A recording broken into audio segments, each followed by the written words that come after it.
तो हेलो प्यारे बच्चे, आप सब लोग कैसे हो। आप सभी बच्चों का आपके YouTube channel Dilip biology olympiad पर एक बार फिर से स्वागत है। आज के इस वीडियो में हम लोग चर्चा करने वाले हैं जंतुओं में पोषण यानी कि न्यूट्रिशन इन एनिमल्स। तो देखिए बच्चे, आप सभी को पता होगा कि जंतुओं को जिंदा रहने के लिए उनमें पोषण होना अति आवश्यक होता है। ठीक है, बिना पोषण के जो है जंतु जिंदा नहीं रह पाएंगे। तो बच्चे, जंतुओं में पोषण कितने प्रकार के होते हैं, इनमें कौन कौन सी विधियां होती हैं, इसी के बारे में हम लोग जानेंगे। ठीक है, तो आप सब बच्चे वीडियो में बने रहिएगा। अगर आप लोग को ये वीडियो अच्छा लगेगा तो आप लोग हमारे चैनल को सब्सक्राइब कर लीजिएगा। ठीक है, तो चलिए हम लोग वीडियो को शुरू करते हैं। तो देखिए बच्चे, अगर हम लोग बात करें जंतुओं में पोषण, देखिए यहाँ पौधों में नहीं बात की जा रही है, यहाँ बात किया जा रहा है जंतुओं में। ठीक है, एनिमल्स के अंदर, हम लोगों के अंदर। तो बच्चे देखिए, अगर हम लोग जाने कि कौन सी विधि होती है, तो जंतुओं में पोषण किस प्रकार का होता है, परपोषी। जंतुओं में पोषण परपोषी अथवा विषमपोषी, परपोषी अथवा विषमपोषी प्रकार का होता है। ठीक है, देखिए बच्चे, ये परपोषी और विषमपोषी, स्वपोषी, ये सब आप लोग को पता है। अगर आप लोग जो है हमारा पिछला वीडियो देखे होंगे तो आप लोग को समझ में आया होगा। ठीक है, कि परपोषी पोषण क्या होता है। परपोषी मतलब बच्चे ऐसे जंतु जो अपना भोजन स्वयं नहीं बना पाते हैं और अपने भोजन की प्राप्ति के लिए किसी अन्य प्राणी के ऊपर निर्भर रहते हो। ठीक है, इसको बोलते हैं परपोषी पोषण। ठीक है, तो देखिए बच्चे, ये जो पोषण की विधि होती है, इसके कई चरण होते हैं। ठीक है, जंतुओं में। तो चलिए देखते हो कौन कौन से चरण होते हैं जो पोषण की विधि में आते हैं। ठीक है, तो जंतुओं में बच्चे पोषण में जो पोषण होता है, इसके टोटल 5 चरण होते हैं। 5 चरण होते हैं, यानी 5 विधि होती है। ठीक है, पूरा कंप्लीट पोषण करने के लिए कौन कौन सा होता है देखते हैं। पहला हो गया अंतर्ग्रहण। अंतर्ग्रहण, ठीक है, इसको बोलते हैं ना इंगेशन।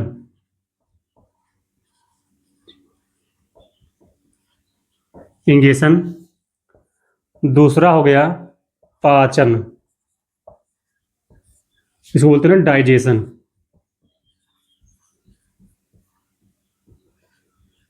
ठीक है, तीसरा हो गया अंतर्ग्रहण, हो गया पाचन, हो गया। तीसरा हो गया अवशोषण। अवशोषण, इसको बोलते हैं इंग्लिश में एब्जॉर्प्शन।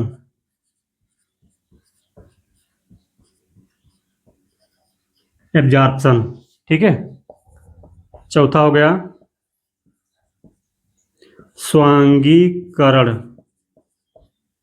स्वांगीकरण, इसको बोलते हैं एसिमिलेशन।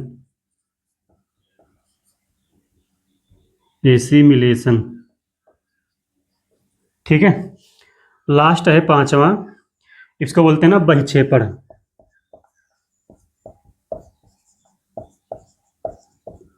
बहिक्षेपण, इसको बोलेंगे इजेशन।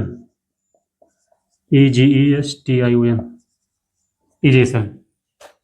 तो बच्चे यही वो 5 चरण होते हैं, 5 स्टेप होते हैं जिससे या जिसके द्वारा जो है जंतुओं में पोषण होता है। ठीक है, तो चलिए हम लोग एक एक करके 5 स्टेप के बारे में जान लेते हैं। ठीक है, देखिए बच्चे, जंतुओं में पोषण अलग अलग विधियों से भले होता हो, क्योंकि हर एक जंतु में तो पोषण करने की विधि एक जैसी होती नहीं है। यानी कि उनमें पाचन तंत्र जो है बच्चे सभी जंतुओं में विकसित नहीं होता है, अलग अलग होता है और उनका अलग अलग स्टाइल होता है भोजन करने का। ठीक है, कोई भी जंतु भोजन चाहे जैसे करे, लेकिन ये जो 5 चरण बच्चे, ये तो लगभग उनमें होना ही होना है। ठीक है, जैसे मान लीजिए एग्जाम्पल लेते हैं हम लोग। ये मान लीजिए हमारे पास एक कोई व्यक्ति हो गया, ये हो गया एक कोई व्यक्ति। ठीक है, ठीक है, ये कोई व्यक्ति हो गया। अब बच्चे इसको मान लीजिए खाना खाना है, पोषण करना है, तो सबसे पहले क्या करेगा, ये भोजन को पहले खाएगा ना। मान लीजिए ये हो गया भोजन, ठीक, फूड।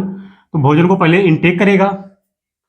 तो किसी भी जीवधारी द्वारा वो चाहे किसी भी तरीके से भोजन को अपने शरीर के अंदर लेते हो, ठीक है, इसी प्रक्रिया को बोलते हैं बच्चे अंतर्ग्रहण करना, यानी कि इंगेशन बोलेंगे। जैसे मान लीजिए हम लोग इसे थाली में से एक निवाला उठा करके खाते हैं ना, मुख के अंदर लेते हैं, तो इसी प्रक्रिया को बच्चे बोला जाता है अंतर्ग्रहण, यानी इंगेशन बोला जाता है, ठीक है। तो चाहे कोई भी जीवधारी हो, जैसे हमने अभी पिछले वीडियो में पढ़ा ना अमीबा के बारे में, कि अमीबा में पोषण कैसे होता है। तो अमीबा में फाल्स फेट होता है ना, सीडोपोडिया, झूठा पैर, वो झूठे पैर के द्वारा जो है भोजन को घेर लेता है और भोजन को अपने अंदर ले लेता है ना खाद्य रिक्तिका में। तो कहीं ना कहीं बच्चे भोजन को पहले शरीर के अंदर लिया जाता है, तो इसी घटना को बोला जाता है अंतर्ग्रहण, यानी इंगेशन, ठीक। अगला स्टेप है बच्चे पाचन, ठीक। देखिए बच्चे, पाचन वह प्रक्रिया होता है जिसके द्वारा हम लोग जो जटिल भोजन होते हैं ना उनको सरल अणुओं में तोड़ लिया जाता है या तोड़ा जाता है, ठीक है। इसमें क्या होता है, देखिए भोजन को लिख दिया जटिल भोजन को सरल अणुओं में तोड़ा जाता है, ठीक है, तोड़ा जाता है। यानी कि जो हम लोग बच्चे खाना खाते हैं ना, वो जो है जटिल भोजन होता है, ठीक है, कॉम्प्लेक्स फूड होता है। उस कॉम्प्लेक्स फूड को तोड़ा जाता है एंजाइम की सहायता से। किसकी सहायता से? एंजाइमों की सहायता से तोड़ा जाता है, ठीक है।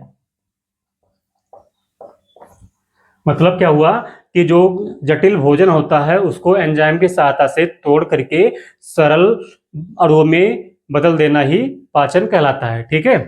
मतलब complex food is break down with the help of enzymes, ठीक है। इसका मतलब यही हुआ कि जो जटिल भोजन होते हैं उनको एंजाइम की सहायता से जो है सरल अणुओं में तोड़ देना ही पाचन कहलाता है। देखिए बच्चे, भोजन को ना पचाने के लिए अलग अलग प्रकार के एंजाइम होते हैं हमारे शरीर के अंदर, और वो अलग अलग जगहों से रिलीज भी होते हैं। तो बच्चे ये जो है हम लोग अभी अगले वीडियो में जब पढ़ेंगे मानव में पाचन, ठीक है, मनुष्य में पोषण, तो उसमें अच्छे से हम लोग पढ़ेंगे, ठीक है, डिटेल से। फिलहाल इतना जो है जटिल भोजन को जो है सरल भोजन में या सरल अणुओं में तोड़ देना ही पाचन कहलाता है, ठीक। तो भोजन भी पच गया। अगला स्टेप है अवशोषण, इसको बोलते हैं ना एब्जॉर्प्शन।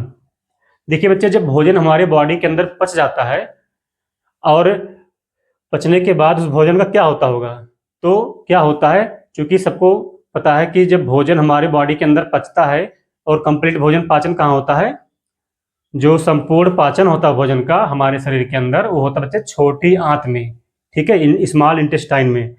तो छोटी आंत में जब भोजन कंप्लीट पच जाता है, उसका पाचन हो जाता है, तो क्या होता है, उस भोजन के अंदर जो मौजूद होते हैं, उस भोजन के अंदर मौजूद जो पोषक तत्व होते हैं, पोषक तत्व, इनका क्या होता है, अवशोषण होता है, ठीक है। हमारे जो छोटी आंत होता है बच्चे, उस आंत में इसे उंगली के जैसे संरचना होती है, जिसको बोलते हैं ना बिली या बिलाई, ठीक है, उंगली की जैसी संरचना इसे होता है। उसमें बच्चे महीन महीन नसें लगी होती हैं जिनमें ब्लड का सर्कुलेशन होता है, उसी के द्वारा जो है भोजन का अवशोषण किया जाता है, ठीक है। तो समझ में आया भोजन का अवशोषण क्या होता है। पचे हुए भोजन को उसके अंदर जो मौजूद पोषक तत्व होते हैं, ठीक है, खाद मतलब जो जैसे प्रोटीन, विटामिन, ये सब हो गया, इनको जो है अवशोषित कर लिया जाता है, ठीक है, मतलब ब्लड में छोड़ दिया जाता है, खून में उसको मिला दिया जाता है, ठीक है। तो ये हो गया अवशोषण करना। अगला बच्चे स्टेप है चौथा, स्वांगीकरण, इसको बोलते हैं ना एसिमिलेशन। अब देखिए, जो भोजन पचा, उस पचे हुए भोजन का अवशोषण हुआ, ठीक है। अवशोषण होने के बाद आखिरकार उस भोजन का क्या होता होगा। जैसे मान लीजिए इस व्यक्ति के शरीर में भोजन पच गया। मान लीजिए कि यहाँ पे इसका पेट है, नीचे छोटी आंत बड़ी आंत होता है, ठीक है। जब इसमें भोजन का अवशोषण हो गया और वो अवशोषित भोजन यानी कि पोषक तत्व रक्त में मिल जाते हैं, तो वो आखिरकार भोजन बाद में जाते कहाँ होंगे? तो बच्चे वो सभी भोजन लास्ट में सभी प्रकार की जो कोशिकाएं होती हैं, कोशिकाओं में पहुंचाया जाता है। ठीक है, सेल्स में हमारी बॉडी के प्रत्येक कोशिकाओं में भोजन पहुंचता है और क्या होता है, उसका उपयोग होता है। ठीक है, उस भोजन का उपयोग होता है किसके लिए? शरीर के डेवलपमेंट के लिए, ग्रोथ के लिए, वृद्धि के लिए। ठीक है, तो पचे हुए भोजन का स्वांगीकरण के बाद जो हमारे अंदर न्यूट्रिएंट्स गए, पोषक तत्व गए, उसका उपयोग किया जाता है हमारी कोशिकाओं के द्वारा। तो इस प्रक्रिया को, इस घटना को बोलते हैं स्वांगीकरण बोलेंगे। ठीक, ये भी आप लोग को क्लियर हो गया। अब बात करते हैं बहिक्षेपण के बारे में। लास्ट प्रक्रिया है इजेशन। ठीक है, अब देखिए बच्चे, जब भोजन पच जाता है और उसका स्वांगीकरण हो जाता है, अवशोषण हो जाता है, तो कुछ भोजन बच्चे ऐसे होते हैं ना जो पचते नहीं है। देखिए, जो हम लोग खाना खाते हैं ना, सब भोजन थोड़े ना पच जाते हैं। उनमें से जो आवश्यक होते हैं हमारे शरीर के डेवलपमेंट के लिए, उन्हीं का अवशोषण होता है, उन्हीं का पाचन होता है। और जो अनडाइजेस्टेबल फूड होता है, उनको बच्चे छोटी आंत से भेज दिया जाता है, कहाँ पे? बड़ी आंत में। ठीक है, और बड़ी आंत क्या करता है, उस भोजन को जो है गुदा द्वार के द्वारा बाहर निकाल देता है, सड़ा करके। भोजन सड़ जाता है और उसको बाहर निकाल दिया जाता है। ठीक है, तो इसमें हम लोग कह सकते हैं बच्चे कि जो अपच भोजन होता है, ठीक है, अपच भोजन को जो है शरीर से बाहर निकाल देना क्या कहलाता है? बहिक्षेपण कहलाता है।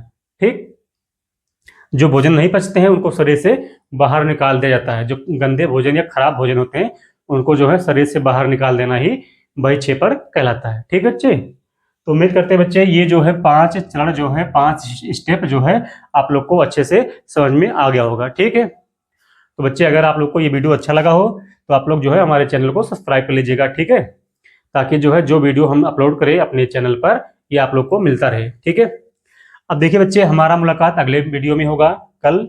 उसमें हम लोग पढ़ेंगे मनुष्यों में पोषण।